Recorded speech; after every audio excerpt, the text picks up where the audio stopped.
Hello Leo, thank you for joining me for your weekly forecast for the Sun or the Ascendant for week commencing the 12th of November.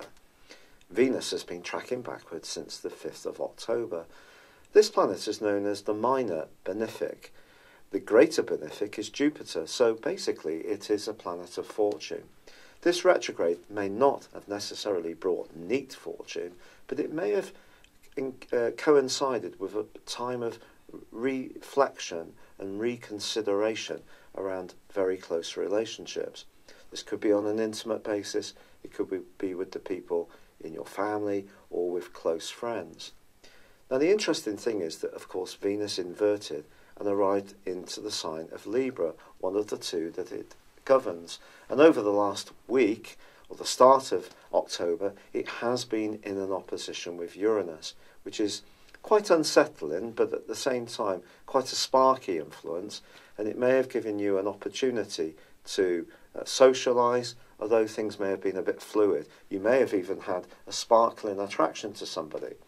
But the great news is that Venus does end its retrograde on Friday, but it also forges a fantastic link to Mars throughout this week.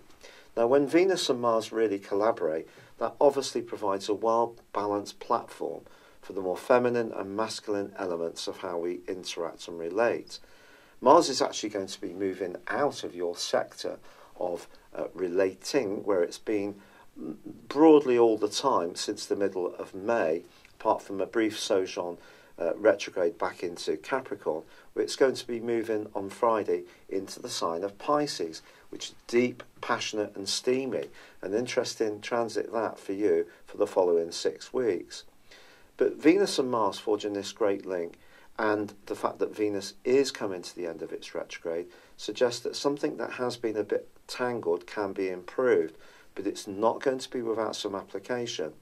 This is because Mercury, the planet of quick wits, of communication, is in a fabulous part of your situation, your 5th house, great for a sense of fun, but it's still continuing a tricky angle with Neptune, which began last week. The potential for misunderstandings, therefore, around very close involvements, especially where we have more spiritual aspirations, is actually quite high. Fortunately, there's a great link still between the Sun and Pluto in the first 3 days of this week. And if you're physically changing some element of where you live, real progress can be made. On the other hand, perhaps the change is going on inside of you. Some kind of change, reorganisation. It could be that you're decluttering, for example, or you're letting go of some of the lessons or the influences that you had in your childhood, often known in counselling as mother or father's little messages. And these promptings can often shape our outlook for many years to come, until the point where we start to develop a more independent attitude towards them.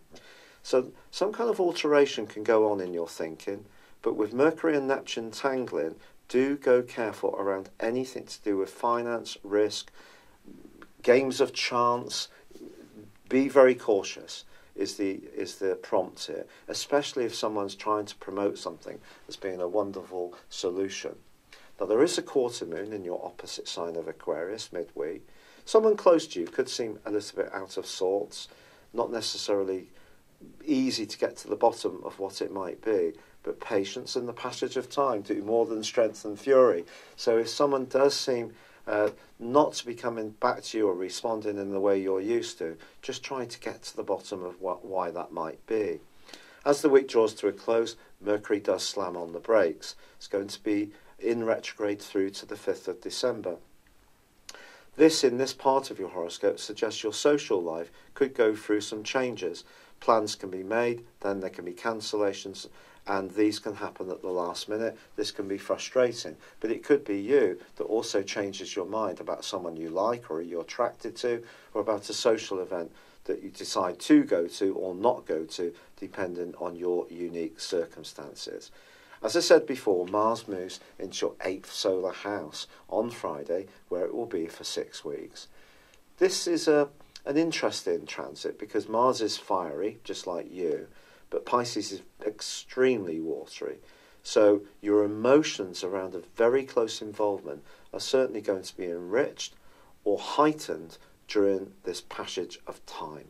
It's been a real pleasure being with you, Leo. I'd love it if you would like or comment on this video, or if you've yet to do so, please do subscribe to this channel. Thank you. Thank you for joining me. If you'd like to know more, please visit my website at www.patrickarundell.com or download my free app in iOS, Google or Facebook at www.horoscope-ace.com. Thanks and goodbye.